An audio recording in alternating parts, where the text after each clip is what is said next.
Hello and welcome to our channel. We are so happy to have you here with us. If you're looking to improve your English speaking skills and gain more confidence, you've come to the right place. Whether you're just starting out or already at an intermediate level, we're here to guide you with practical tips, fun lessons, and real-life examples to help you speak English like a pro. Hey there, everyone. How's it going? We're so excited you're here with us today. It's going to be an amazing journey as we talk about something really powerful. Now, Agnes, what is the subject we're going to talk about today? Oh, Jasper, today's topic is a very special one. We're going to talk about war ceasefire. Now, that might sound like a serious topic, and it is. But we're going to explain it in a way that's easy to understand, and we'll see why it's so important. A ceasefire is when two sides in a war agree to stop fighting for a certain time.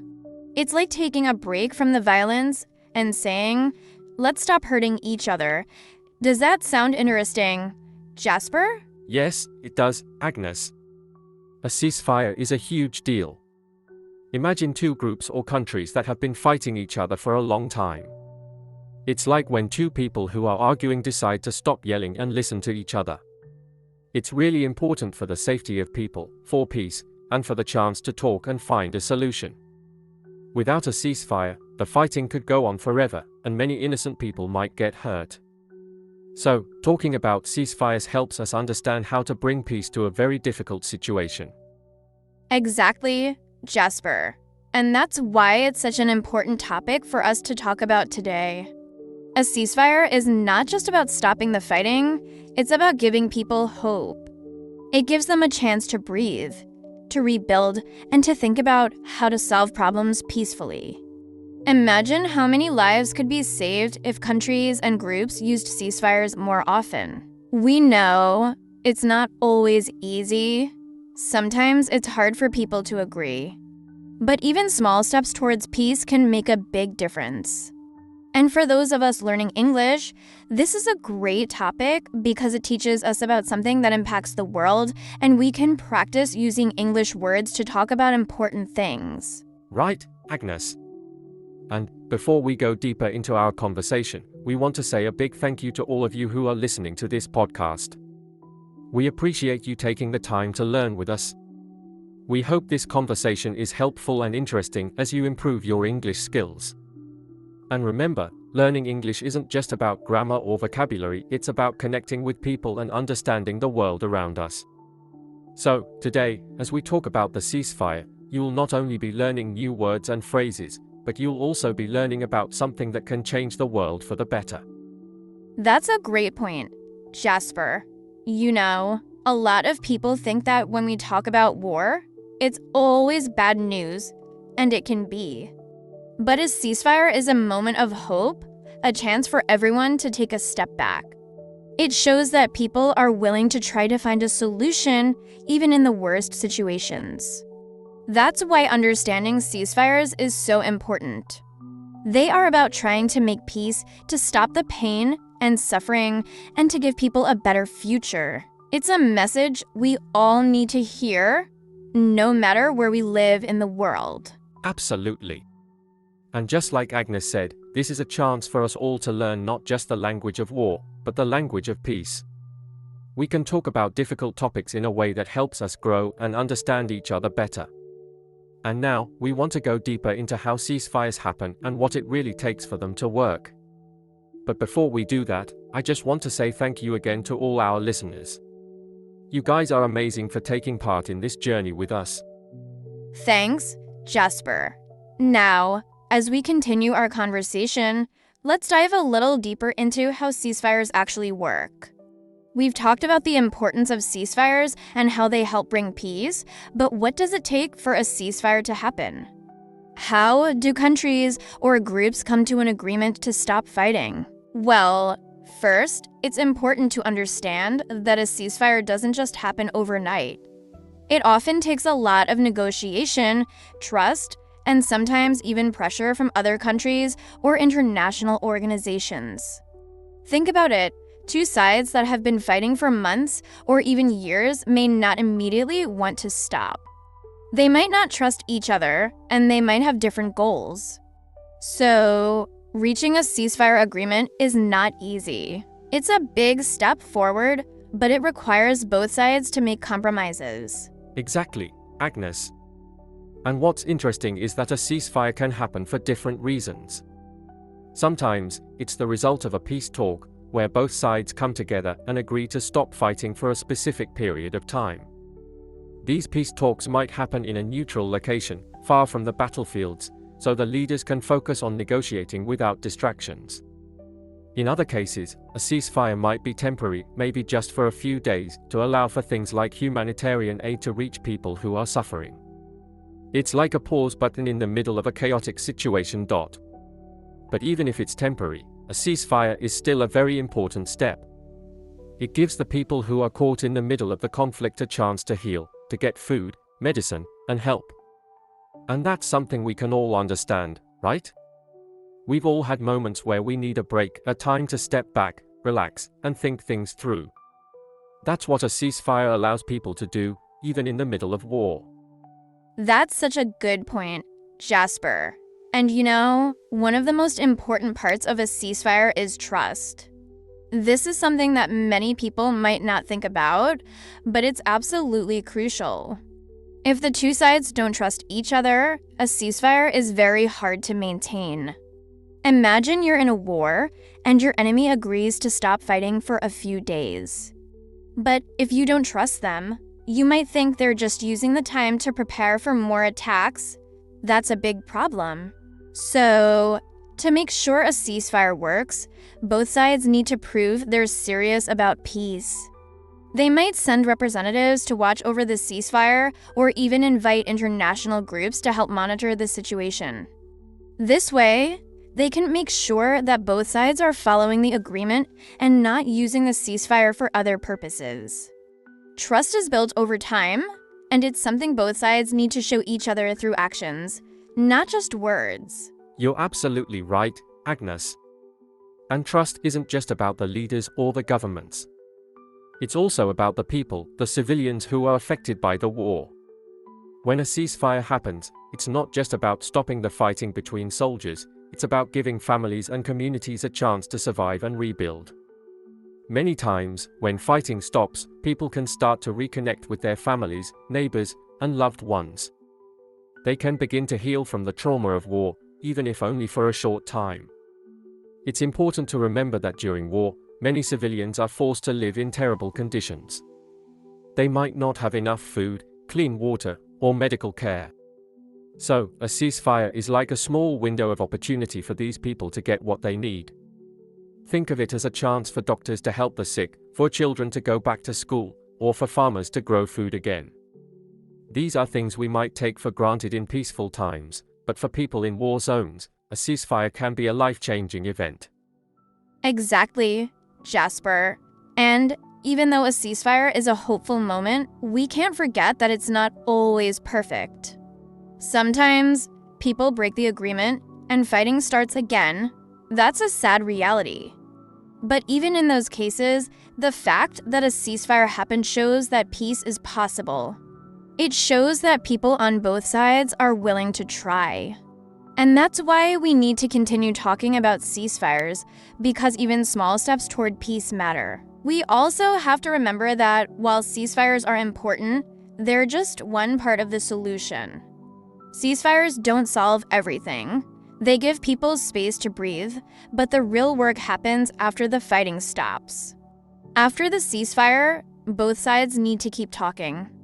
They need to work out a longer-term solution, something that will prevent future conflicts from happening. That could involve changes in government, new laws, or agreements about how people will share resources.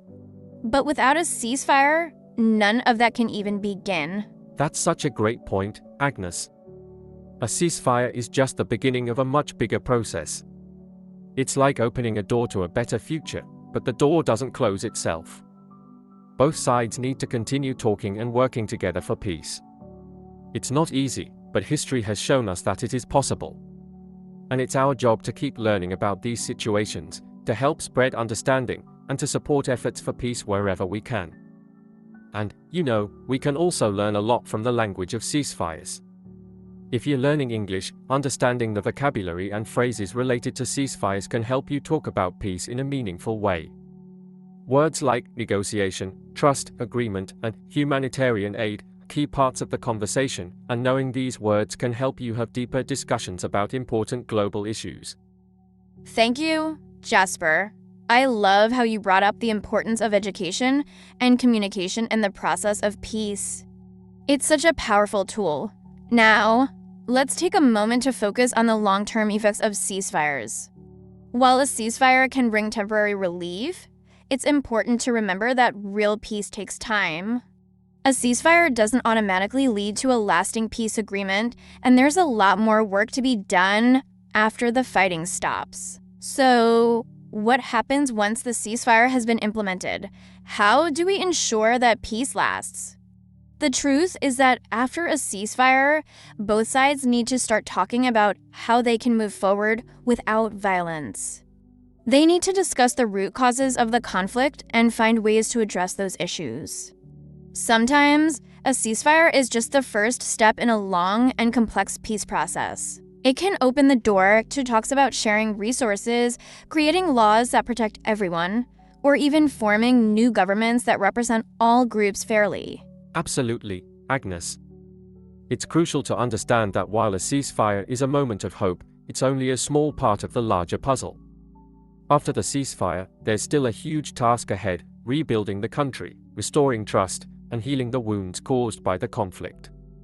People need to feel secure again. They need to be able to trust their neighbors, their leaders, and even their government. For many people, this can take years. But the important thing is that once the violence has stopped, there's a chance to rebuild. And this rebuilding happens on many levels, not just physically, but emotionally, socially, and economically. One of the biggest challenges after a ceasefire is making sure that everyone's needs are addressed. Think about a country that's just gone through a war. There may be millions of people who are homeless, hungry, or injured. There may be families who have lost everything. That's why it's so important to bring in humanitarian aid, but it's also essential to have a long-term plan for reconstruction. This plan might include rebuilding schools, hospitals, and roads, and providing jobs to help people get back on their feet. It's about making sure that no one is left behind and that the country can heal as a whole. Yes, Jasper. And that's where the role of international communities becomes so important. Countries and organizations around the world often help with the rebuilding process, offering resources, support, and expertise. For example, after a ceasefire, countries might send teams of engineers to help rebuild the infrastructure, like roads and bridges. Doctors Without Borders or the Red Cross might send medical teams to treat people who are injured or sick. These efforts help to ensure that the healing process doesn't just happen for a few people, but for an entire country or community. Another important aspect of post-ceasefire peace building is justice. In many cases, wars leave behind a trail of crimes, things like violence, abuse, and destruction. After the fighting stops, it's essential that these issues are addressed in a way that promotes healing rather than further division. This is where truth and reconciliation commissions can come into play. These commissions allow people who were affected by the war to share their stories, seek justice, and begin to forgive each other. The goal is to make sure that the wrongs of the past are acknowledged and that everyone has the opportunity to heal. Exactly, Agnes. Justice plays a huge role in long-term peace. People need to know that the bad things that happened during the war won't just be forgotten or ignored. If crimes are not addressed, it can lead to even more tension and conflict down the line. This is why creating a fair system to deal with war crimes and abuses is so important. It's not always easy, and sometimes it can feel like justice is too slow or too complicated. But, in the long run, it helps people rebuild their trust in the process and in each other. One thing that's important to remember is that peace building is not just the job of governments or international organizations. It's something that everyone can be involved in. Ordinary people, everyday citizens, have a role to play in building peace after a war. It might start with something small, like helping a neighbor who has been affected by the conflict, or joining local groups that work to bring people together. The more people can work together and trust one another, the stronger the peace will be. And that's how we create lasting peace, not just by stopping the fighting, but by rebuilding trust, creating fairness, and giving everyone the opportunity to heal. That's a great point, Jasper.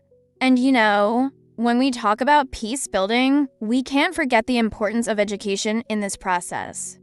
After a war, many children miss out on education. Schools may be destroyed, and families may not have the resources to send their children to school. This is a huge challenge because education is the key to a brighter future. Without it, it's hard for young people to find jobs, support their families, and contribute to rebuilding their society. Education is also a tool for peace because it helps people understand each other, reduces misunderstandings, and teaches the next generation how to solve problems peacefully. After a ceasefire, one of the first things that many communities do is focus on rebuilding the educational system. Teachers return to schools, children are given the chance to learn again, and educational resources are brought in to help fill the gaps. And it's not just about teaching math or science. Education about peace, human rights, and conflict resolution is just as important. We want to teach young people how to live together in harmony, how to respect each other's differences, and how to prevent future conflicts. This is how we create the next generation of peacemakers. That's such an important point, Agnes. Education is truly a foundation for long-lasting peace. When children and young adults learn about tolerance, cooperation, and respect, they grow up with the skills they need to resolve conflicts without violence. And that's something we all want, a world where people understand each other and work together to make things better, not worse. And as we're learning about all these aspects of ceasefires and peace building, it's great to remember that learning English, or any language, can be a tool for peace too. Language connects us, and it helps us communicate better, understand different perspectives, and share our ideas. If we learn English, we're not just improving our ability to speak. We're also improving our ability to connect with people from all around the world. This kind of communication can play a huge role in preventing misunderstandings and in promoting peace.